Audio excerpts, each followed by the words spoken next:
Well, good morning, everyone. It's good to see you all. I am so excited to be here this morning to sign two bills and to celebrate summer learning. I even read the red suit, so we can be excited, so all good.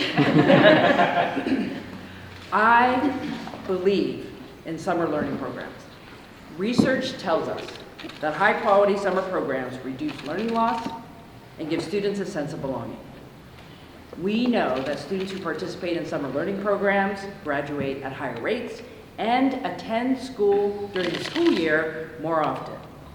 Students win when they have summer learning opportunities. I also believe that learning to read, as many of you believe, is foundational and is the foundation on which students shape their futures. Today, with the passage of these bills, which commit Oregon to 3 summers of literacy-focused summer learning programs, we are following the research on how best to meet this moment for our students. And we are following through on our promise to every young Oregonian to prepare them for the future. There are a lot of folks to thank today, and I want to do some thank yous. First of all, I want to thank the advocates in this room who are here today and other folks who have worked and been members of the House Bill 4082 Summer and After School Work Group. For those of you who don't know, they did a lot of work last year to lead into this session and this accomplishment today. I'm truly grateful for that partnership, and I'm really inspired by their dedication and passion. And I share their vision of a future where every Oregon student is supported year-round and also after school wraps up for the day in after-school programs, because that is what it's going to take to help all of our students be successful. I want to thank our legislative leaders here, Speaker of the House Julie Fahey, President of the Senate Rob Wagner, because to move a bill to this point in session, they have to clear the way to make it happen, and they have to be fully behind it, and they were, and I thank them. I want to also thank Senator Solomon and Representative Ruiz, who you'll hear from, who championed the work, particularly their focus on literacy. And thanks to all of the legislative leaders, the school districts, and community partners, we can now break out of the boom and bust cycle of funding, and with the funding and direction of these two bills, school districts and community partners are going to be able to plan for this summer and the next 2 summers and beyond. And I also want to thank Representative Susan McLean. She's not here at the moment, she's across the street.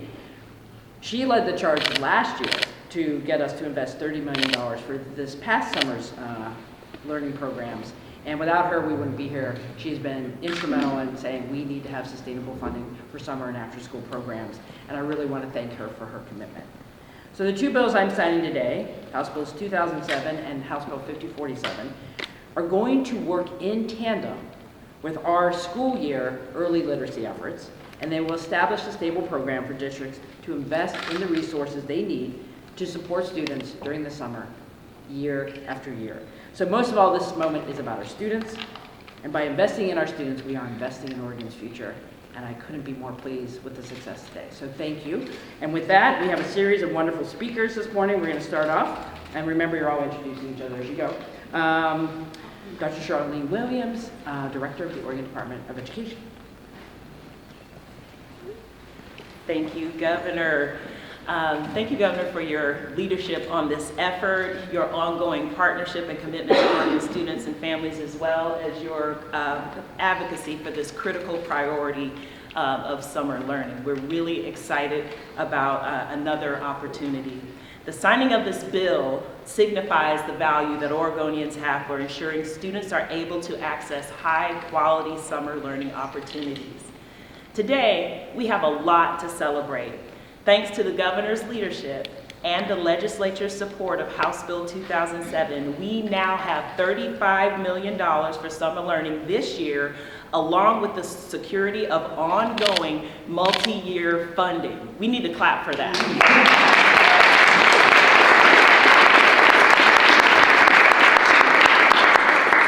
So this means that 183 entities are now eligible to receive funding, which is more than double for 2024. In the past, our schools have had to quickly and often very creatively build Rome in a day, shifting their campuses at the end of the school year to provide summer learning opportunities. with less than ideal time to plan and prepare, and they have done an amazing job serving our scholars. With this legislation, they won't have to go through that scramble anymore. Schools will be able to begin planning for high-quality summer learning programs in the fall of the prior year, and this will allow them to provide innovative and purposeful and inclusive education opportunities. And they get to hone in and prioritize students who really need the additional support. So long gone are the days of remedial, disengaging summer school. In Oregon, summer is a season for engaging hands-on learning. It's about enriching, high-quality and equity-driven summer programs that are unique, high interest, and designed to promote deep learning. And summer learning isn't just about the results of one season. It's about setting a foundation for continued social, emotional, and academic success. Well-rounded summer learning programs can increase attendance, academic growth in reading, math, science, and we know graduation rates. But we know we can't do this alone. The highest quality programs are the ones with multiple partners. Around the state, we have a rich, diverse group of community organizations, libraries, parks, and local government agencies that are standing ready to support learning programs. And apparently our emergency services that are behind the scenes. The more people, places, and spaces we have to foster conditions where kids feel safe, supported, and healthy during the summer, the stronger our outcomes and the stronger our communities will be. On that note, I'd like to thank some of our partners again who were instrumental in getting this bill passed with relentless high expectations for Oregon scholars. I would like to thank Senator Solman, Senator Frederick, Representative Ruiz, Representative Neuron, and Representative McLean in particular. And with that, I will turn it over to Senator Solman.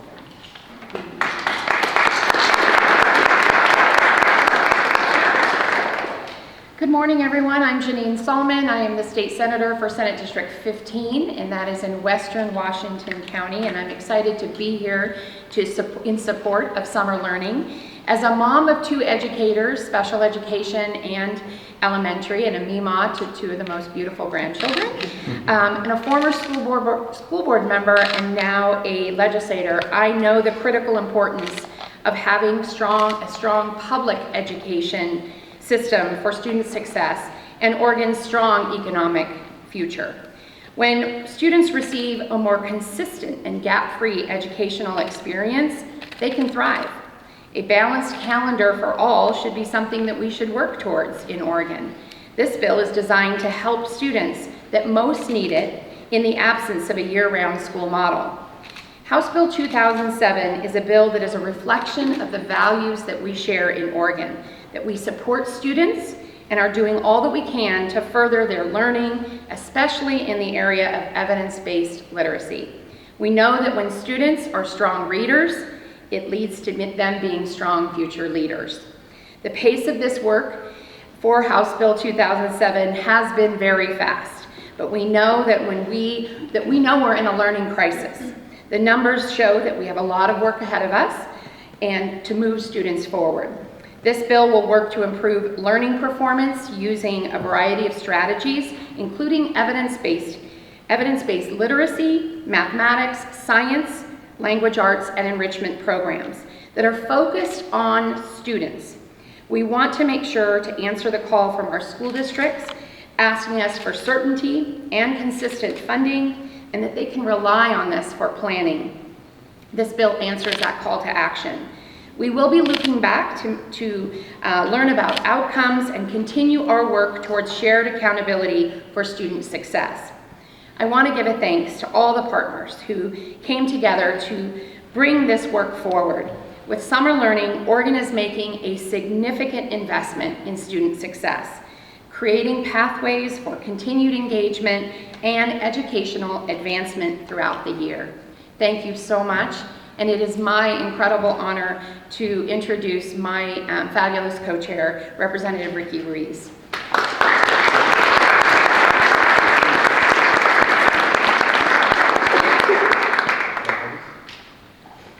Good morning, everybody. Good morning. Let's try that again. Good morning, everybody. Good morning. All right. First of all, can y'all see me?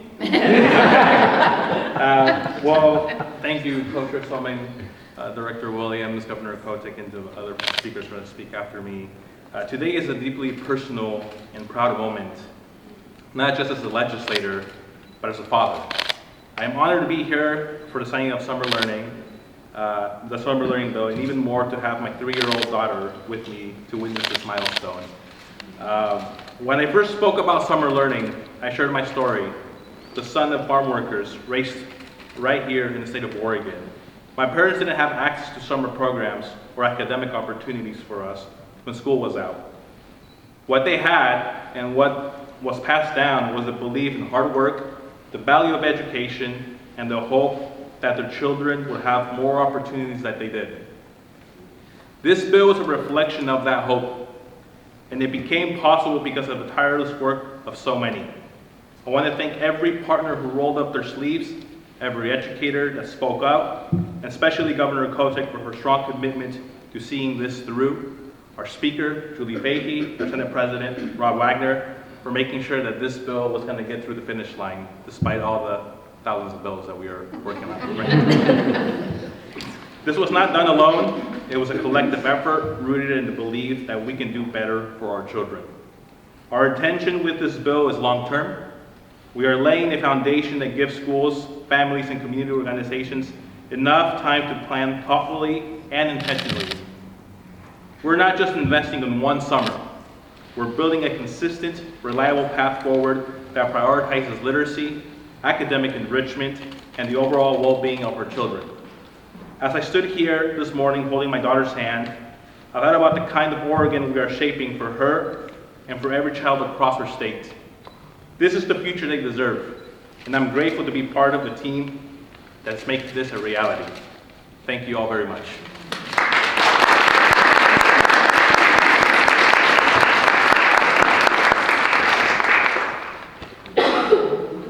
Want to stay here?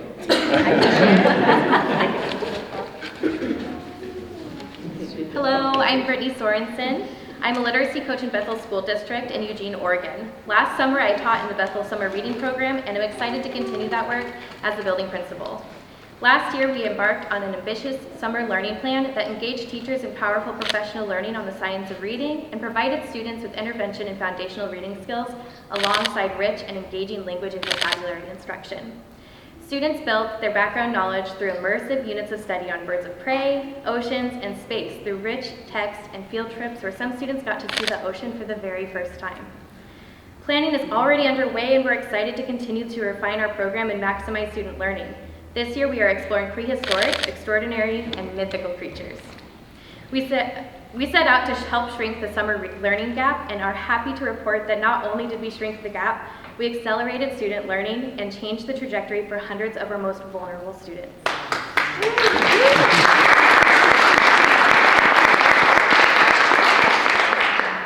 These results are visible in our classrooms through the skills and confidence in our readers. With that, I am thrilled to be here today with Sofia Vasquez, a student that I have had the privilege of working with over the last few years. She is one of the most hardworking, methodical, and determined young readers I have ever met. Her tenacious, unrelenting drive to create a literacy-rich life for herself is a reminder to me every day that literacy is a fundamental right, and that's why we do this work. Thank you.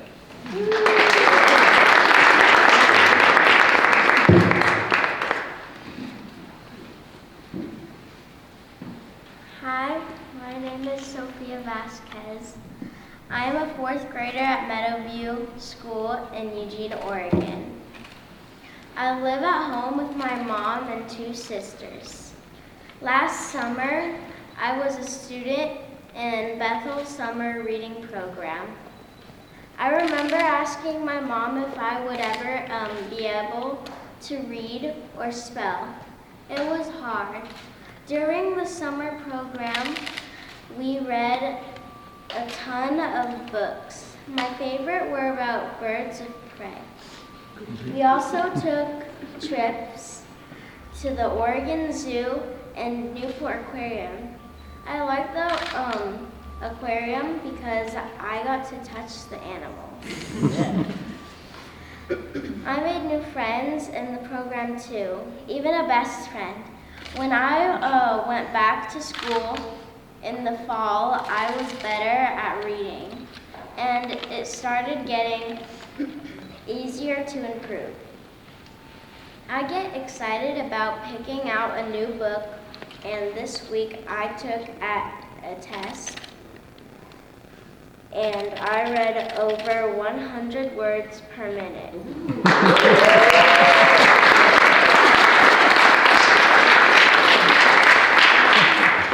I've never done that before. Right now, my favorite book is a book Miss Sorensen got me called Twisted Tales. I think summer program made it possible for me to grow so much.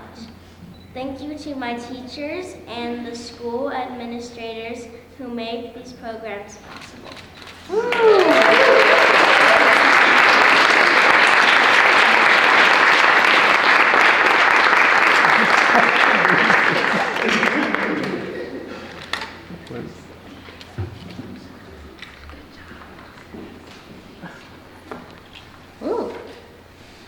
Well, I feel weird with having my back to people, so I'm going to do two things. I want to thank you, Governor Kotek, thank you, Senator Solomon, thank you, Representative Ruiz, and thank you, Dr. Williams, and all of our legislators here for your leadership. I also want to thank all of the folks that work directly with our kids on the ground, and to all the advocates, including Sophia, for being a champion here today, and especially the Oregon Partners for Education Justice, who have championed out-of-school learning for many years. My name is Janet Soto Rodriguez, and I'm the Deputy Director at Foundations for a Better Oregon, or FBO. And today, I'm honored to be sharing in this moment of celebration.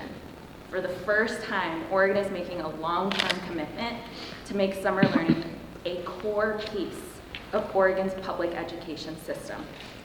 At FBO, we advocate for summer and after-school learning because the ever-expanding research shows high-quality programs deliver exponential benefits for our children.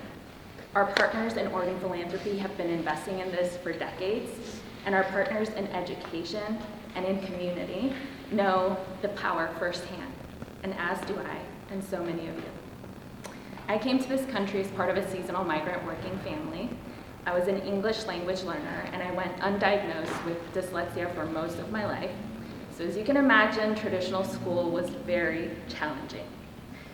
I was ready to drop out in 8th grade, and I would have if not for Mrs. Rattari, an incredible art teacher who fought to keep me in school for creative means in and out of school.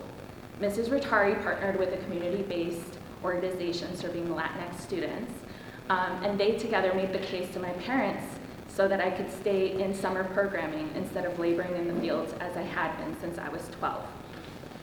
The enrichment opportunities they gave me made me feel capable and allowed me to discover my strengths. Painting soon turned into spoken word, that turned into competitive speech and debate, then into honors courses, and eventually a full ride scholarship to higher education. I share my story because it reflects what the science of learning tells us. To reach our state's education goals, we need high-quality, out-of-school programs that offer a wide range of academic and enrichment opportunities so that every child can grow their confidence as learners and find joy in it, and find their path to success. And art was my path. So today, I want to recognize this milestone. To get here was very hard fought, and is critical to providing the supports that our education system needs. FBO and the Oregon Partners for Education Justice look forward to continuing to walk this journey with state legislators, with the governor's team, with ODE, see y'all in the back, and together we can achieve the outcomes we need for our kids. To do this, let's keep building on the science of learning and the wisdom of educators and our community partners. Thank you.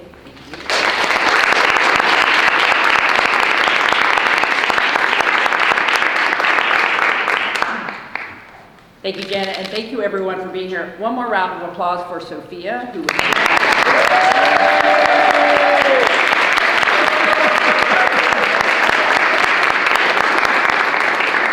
Okay, now we're gonna sign some bills. Everybody gather around, let's do this. Okay, you gather around.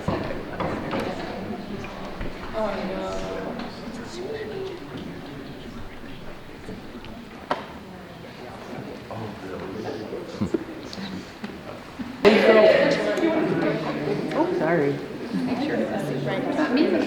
Okay, get close, get really close. You like each other. There you go. It's a good day for us. So. We're all getting real close. Okay. All right. House Bill 2007. Woo! That's right, you can cheer. And then the money.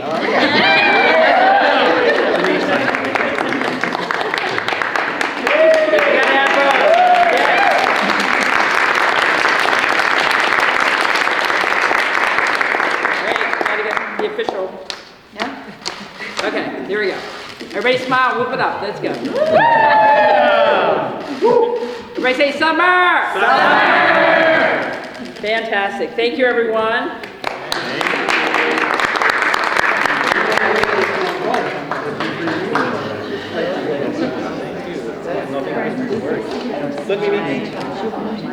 Oh, yeah?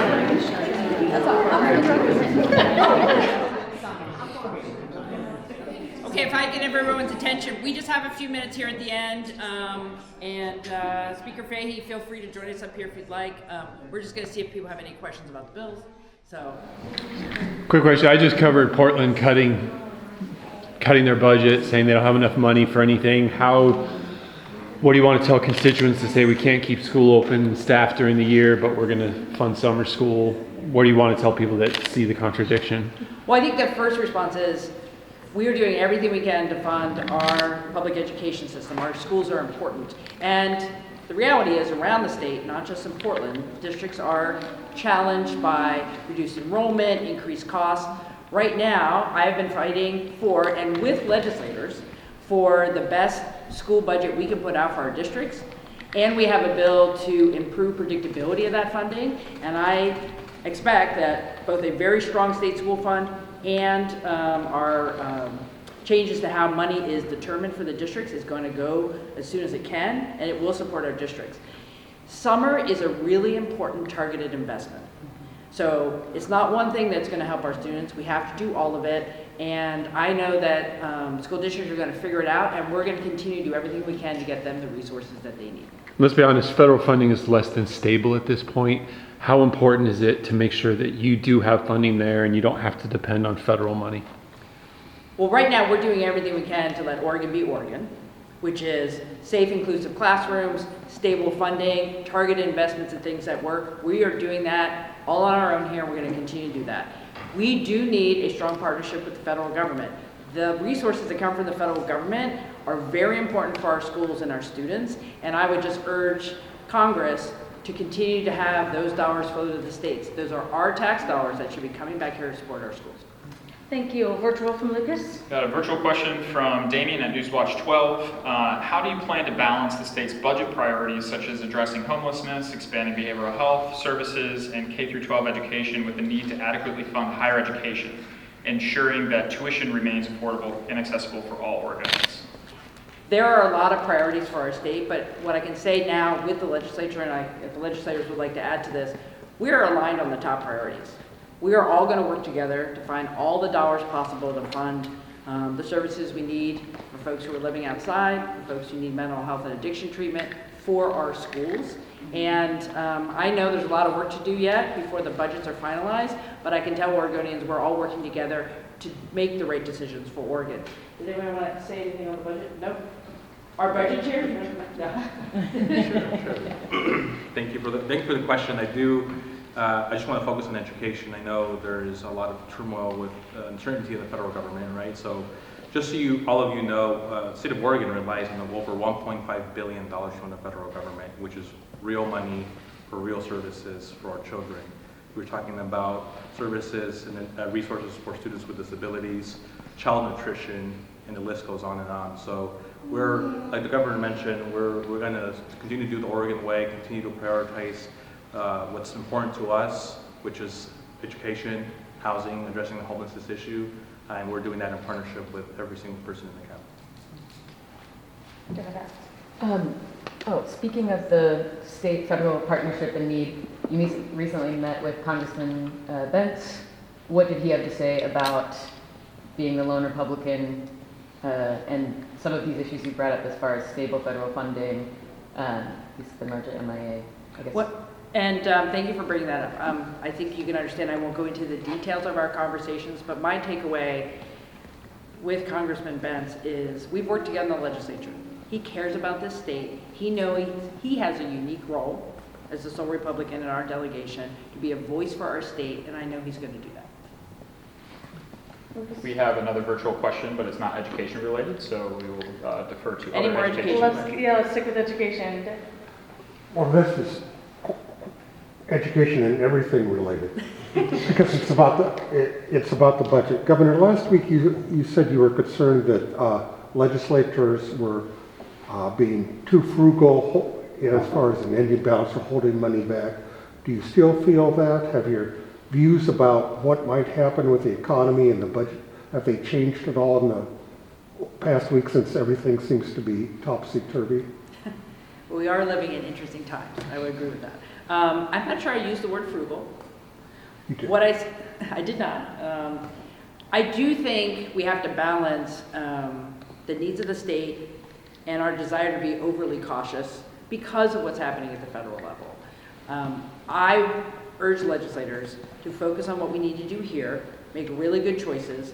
I do worry about holding back too much money because when we don't invest in our state, that has consequences too.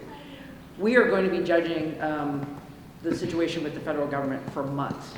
We're not going to have everything solved in June. So I'm urging for the best budget we can do with the dollars we have, not to be overly cautious, but understand we might have to make adjustments if things change at the federal level. And right now we know what we have. We're obviously waiting for the May forecast. And that will determine where where they go across the street to finish the budget. Chronic absenteeism also a big issue in our schools right now. How can we make sure that kids are also going to these summer programs and staying in these summer programs? Right. Well, there's a lot of work going on right now in our schools to make sure students are showing up. As you recall, we made phone calls at the beginning of the school year calling up parents and saying, hey, thank you for getting your kid to school. How are you doing it? Let's get other kids there because you can't learn if you're not in the seats. What summer shows us is when students are learning and feel engaged and really feel successful, and that's what summer learning programs are good at, that they show up in school at higher numbers. So summer will help with our attendance issues, and that's one of the reasons I wanted to invest in it as well. Sure. I guess I got chosen today. I remember my days as a student, and I remember the reason why I would go to school was because school was fun. School was a learning environment, and I had support systems around it that made it for school to be accessible.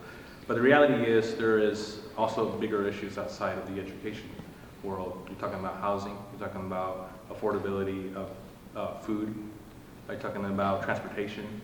In my district, I know for a fact there's a lot of students and families that are couch surfing because they cannot afford to live where they are. But I know we're doing tremendous work right now to address those same issues of prioritizing our families, prioritizing our children, understanding that this is going to be a long road ahead of us. And there's a lot of work that we need to do in collective. And that includes our school districts and our Department of Education, because they are the foundation of making sure that our children and their families receive the supports that they need, and we're inching closer and closer to hopefully addressing those issues as we go by. Anastasia. Governor Kotek, you've spoken frequently about increasing accountability in education, and then this morning Senator Solomon mentioned looking back for outcomes from these programs. I was wondering if you could expand a little bit on how these bills support the mission of accountability and how we'll be tracking that progress. Great, thank you so much for the question. So Senate Bill 141 is the bill that we're working on in the legislature regarding, and it's not just accountability for ODE, it's not accountability for our schools, it's a shared accountability across all of our districts in partnership with the Oregon Department of Education. We know that our superintendents, when we talked about accountability, they were like, we're not afraid of that. Like, we're ready. We're going to be a partner in this. But we know that we have to do this together. And we're excited about the opportunities that when we look at the funding for giving strong funding for our schools and providing summer learning opportunities and partnered with the accountability measure, we know that we can set up our system for success. And I do want to thank the legislators in particular, the way they added to the bills around summer programs with the additional reporting and some of the requirements. I think we're just tightening up what we know works.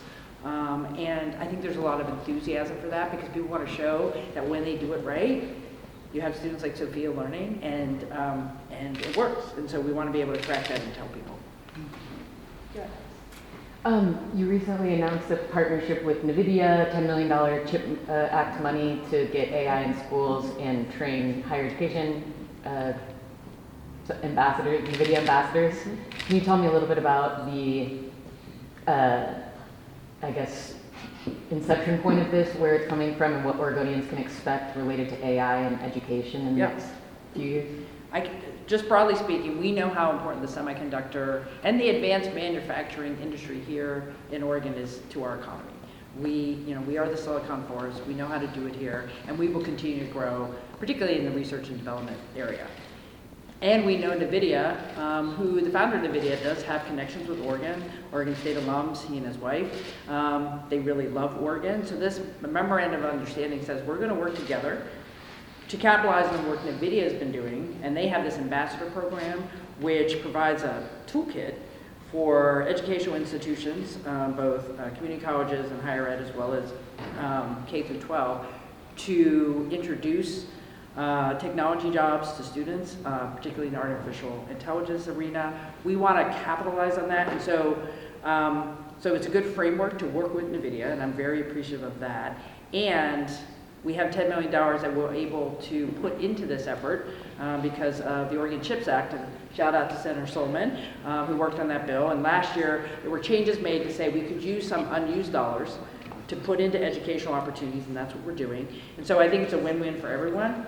This is the future. AI is there to stay, and we need to create new pathways for students to think about those careers, no matter where they are, and NVIDIA will be a good partner in that. Virtual?